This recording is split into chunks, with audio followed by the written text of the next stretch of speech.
નમસ્કાર દર્શક મિત્રો, આપણે નિહાળીશું સિટી લાઈન ન્યૂઝ ચેનલમાં આજના મુખ્ય સમાચારો. બજેટ 2015 જાહેર થયું. ઇન્કમ ટેક્સના સ્લેબ યથાવત રાખવાનો નિર્ણય.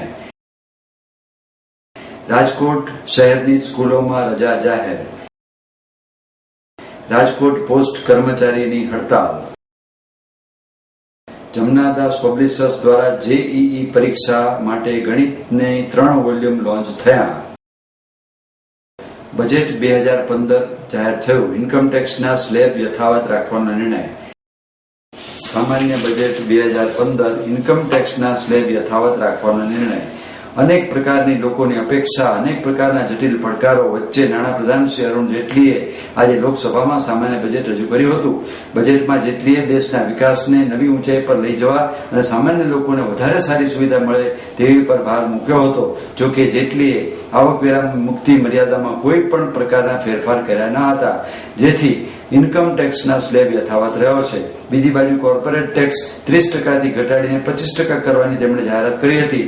જેટલીએ કેટલીક યોજનાઓ જાહેર કરી હતી, જેમાં સુકન્યા યોજના માટે 80C હેઠળ રાહત આપવા, ટ્રાન્સપોર્ટ ભથ્થા પર ટેક્સની છૂટછાટ 800 થી વધારીને 1600 રૂપિયાની તેમણે જાહેરાત કરી હતી. પેન્શન ફંડ પર રાહતને 1 લાખ રૂપિયાથી વધારીને 1.5 લાખ રૂપિયાની જાહેરાત પણ કરી હતી. આવી રીતે હેલ્થ ઇન્સ્યોરન્સ પર છૂટની મર્યાદા 15,000થી વધારીને 25,000 કરવામાં આવી હતી. વરિષ્ઠ નાગરિકોને 30,000ની રાહત આપવામાં આવી છે. સ્વચ્છ ભારત અંગે વાત કરતા તેમણે કહ્યું હતું કે આને આંદોલન ફેરવી દેવામાં સફળતા મળી છે. સ્વચ્છ ભારત માટે જુદી રીતે 2% સેસની જાહેરાત બજેટ કરવામાં આવી છે. સર્વિસ ટેક્સને 12.36%થી વધારીને 14% કરવાની જાહેરાત કરવામાં આવ્યા બાદ તમામ ચીજો મોંઘી થવાના સંકેત દેખાઈ રહ્યા છે. કેન્દ્રીય એક્સાઇઝ ડ્યુટીને 12.5% કરવામાં આવી છે. 1 લાખથી વધુના ટ્રાન્ઝેક્શન પર પાન જરૂરી રહેશે. હજુ સુધી 50,000થી ઉપરના લેવડ દેવડ પર પાનની જોગવાઈ હતી. અમીર લોકો પર 2% વધુ સરચાર્જની બજેટમાં જાહેરાત કરવામાં આવી છે. સામાન્ય બજેટ રજૂ કરતી વેળા જેટલીએ જુદા જુદા ક્ષેત્રો માટે ફાળવણીમાં જંગી વધારો પણ કર્યો હતો. કાળા નાણાંને લઈને સરકારે બજેટમાં કેટલાક કંટ્રોલ સંકેત આપ્યા હતા. ઇન્કમ ટેક્સ સ્લેબ્સ યથાવત રાખવામાં આવ્યા છે. હાલ મળી રહેલી રાહતો જારી રહેશે. કોર્પોરેટ ટેક્સમાં 5%ની રાહતની જાહેરાત કરવામાં આવી છે. આગામી વર્ષથી જીએસટીને અમલી કરવાની પણ ભલામણ કરવામાં આવી છે. ટેક્સ નીતિને સ્થિર કરવાની જેટલી ભાર મૂક્યો હતો. તેમણે કહ્યું હતું કે યોજના ખર્ચનો આંકડો 46,57,77 કરોડ અને બિન યોજના ખર્ચનો આંકડો 13,12,200 કરોડ રહ્યો છે. સિંગાપુરની જેમ ગુજરાતમાં નવા નાણાકીય સેન્ટરની રચના થશે. સ્કિલ ઇન્ડિયા અને મેક ઇન્ડિયામાં તાલમેલ કરવાની વાત કરવામાં આવી છે. કાળા નાણાં પર બ્રેક મૂકવા માટે યોજનાની જાહેરાત કરવામાં આવી છે. 150 દેશોના પ્રવાસીઓને હવે વિઝા ઓન એરાઇવલની સુવિધા અપાશે. ગોલ્ડ એકાઉન્ટની પણ તેમણે વાત કરી હતી અને કહ્યું હતું કે તેના પર વ્યાજ મળશે. ગોલ્ડ બોન્ડ પણ જારી કરાશે. ઈપીએફમાં કર્મચારીને યોગ્ય વિકલ્પ મળશે.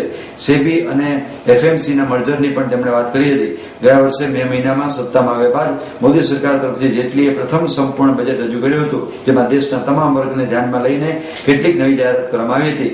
બજેટમાં શિક્ષણ, આરોગ્ય, સંરક્ષણ અને અન્ય લોકોલક્ષી તમામ બાબતો પર ધ્યાન આપવામાં આવ્યું છે. ટેક્સના સ્લેબમાં ફેરફાર કરવામાં આવશે તેવી અપેક્ષા હતી, પરંતુ જેટલીએ ઇન્કમ ટેક્સ સ્લેબ યથાવત રાખ્યા છે. કોર્પોરેટ ટેક્સને લઈને કેટલીક ચર્ચા હતી. કોર્પોરેટ ટેક્સમાં ઘટાડો કરવાની તેમણે જાહેરાત કરી હતી.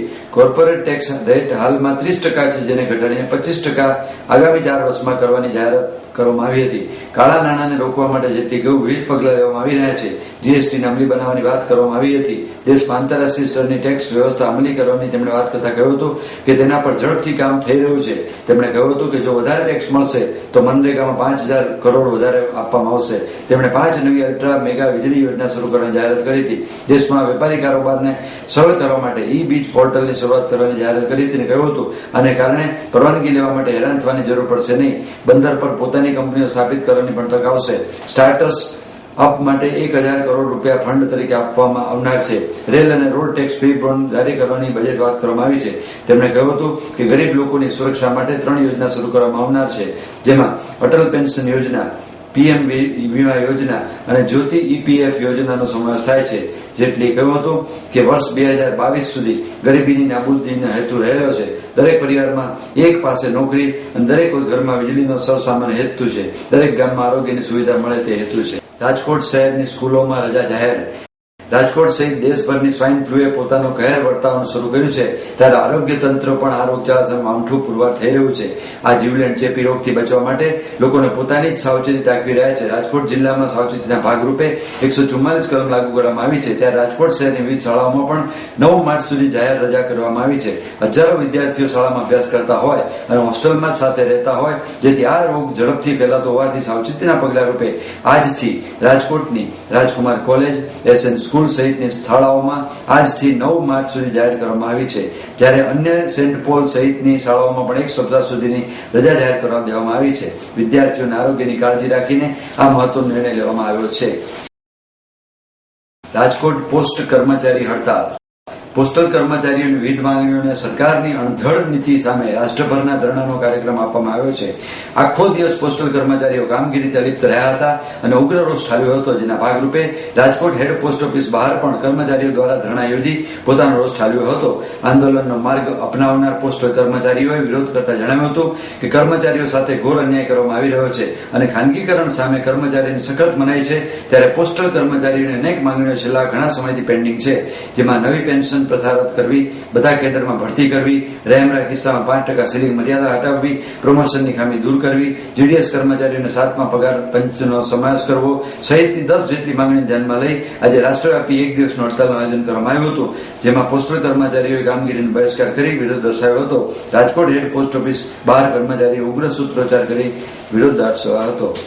All India postal employ union CHQ new દિલ્હીના આદેશ મુજબ આજે સમગ્ર રાષ્ટ્રમાં દરેક ડિવિઝનમાં ધરણાનો કાર્યક્રમ રાખવામાં આવેલ છે. 7મા પગાર પંચની અંદર ગ્રામીણ ડાક સેવકોના પ્રશ્નોને પણ સામેલ કરવા અને પ્રાઇવેટાઇઝેશન રોકવું એવા અનેક પ્રશ્નો સાથે આજે અમારા પોસ્ટલ કર્મચારીઓ ધરણામાં ઉતરેલ છે. જમનાદાસ પબ્લિશર્સ દ્વારા JEE પરીક્ષા માટે ગણિતની 3 વોલ્યુમ લોન્ચ થયા.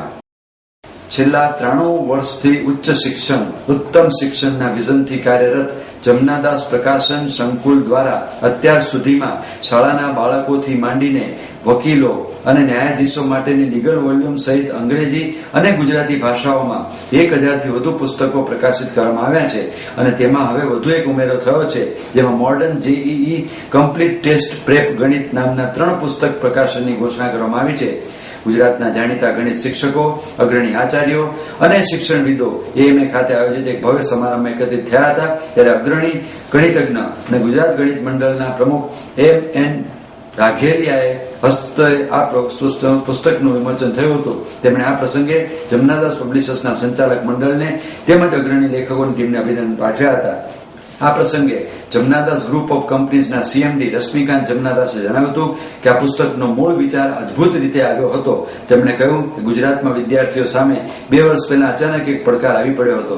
બાળકો અત્યાર સુધી ગુજકેટ જેવી પ્રાદેશિક પરીક્ષાઓની તૈયારી કરતા હતા, તેઓને અચાનક રાષ્ટ્રીય સ્તરની પરીક્ષા જેમ કે JEE સ્પર્ધામાં કરવાનું કહેવામાં આવ્યું હતું. આવી અચાનક આવી પહેલી વિડંબણાના ગુજરાતના હોશિયાર વિદ્યાર્થી લગભગ તૈયાર જ ન હતા. તે જ દરમિયાન એક વખત વડાપ્રધાન શ્રી નરેન્દ્રભાઈ મોદી તત્કાલીન મુખ્યમંત્રી ગુજરાતને સ્પીચમાં જણાવ્યું કે તેઓ વાંચે ગુજરાત અભિયાન શરૂ કરવા જઈ રહ્યા છે અને શિક્ષણવિદોને તેમણે અપીલ કરી હતી કે તેઓ ગુજરાતીઓને વધુને વધુ વાંચવાની ટેવ પાડવાના પ્રયાસો કરે. અને એ સમય મારા પિતા જમનાદાસ શાહને યાદ આવી. જેઓ પણ આવું જ વિઝન ધરાવતા હતા. વર્ષ 1923માં મુંબઈમાં સાન્તાક્રુઝ ખાતે ઘરે ઘરે જઈને પુસ્તકો વેચવા માટે તેઓ જતા હતા અને લોકોને પુસ્તકો વાંચવા પ્રેરણા આપતા રહ્યા હતા. બસ ત્યારથી એમણે નક્કી કર્યું કે રાજ્યના વિદ્યાર્થીઓ માટે પુસ્તક બનાવવું, પ્રકાશિત કરવું અને તેઓને રાષ્ટ્રીય સ્તરની પરીક્ષાનો સામનો કરવા મદદ કરવી. અને આ જ 2 વર્ષના અથાગ પ્રયાસો પછી આ પુસ્તકો નિર્ણયને ફળ સ્વરૂપે આપણી સમક્ષ છે.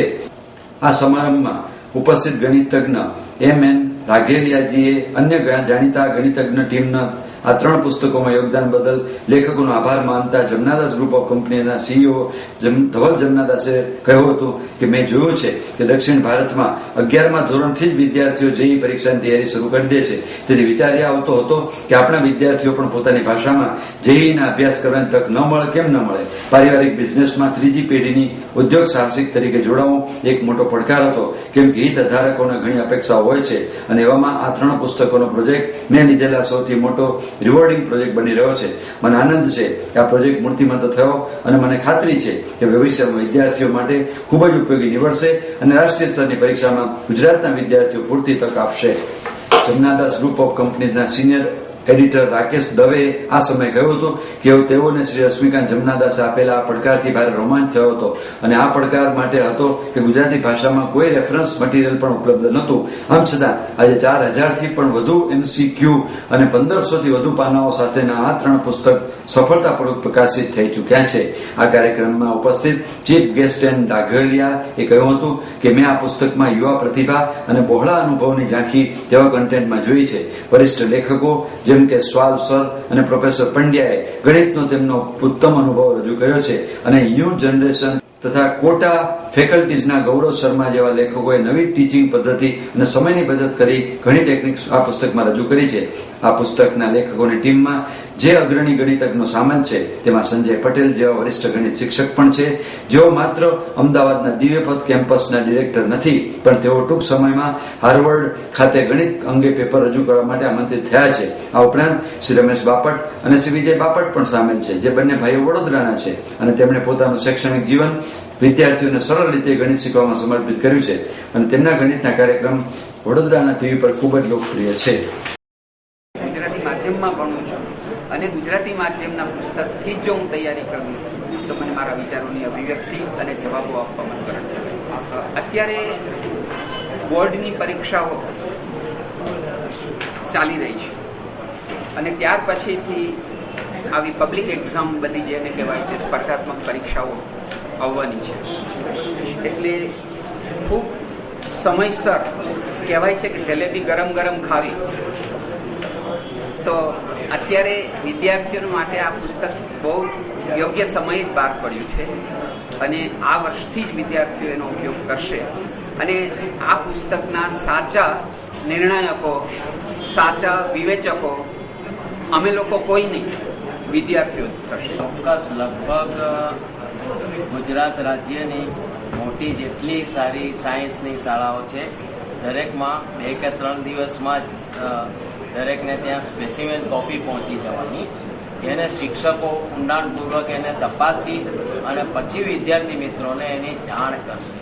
હવે એક અગત્યની વાત જે કદાચ આપણે ચર્ચાઈ નથી, એક વાત એ છે કે અત્યાર સુધી માત્ર ગુજકેટની પરીક્ષા આપીને આપણો વિદ્યાર્થી એન્જિનિયરિંગ કોલેજીસમાં એડમિશન મેળવતો.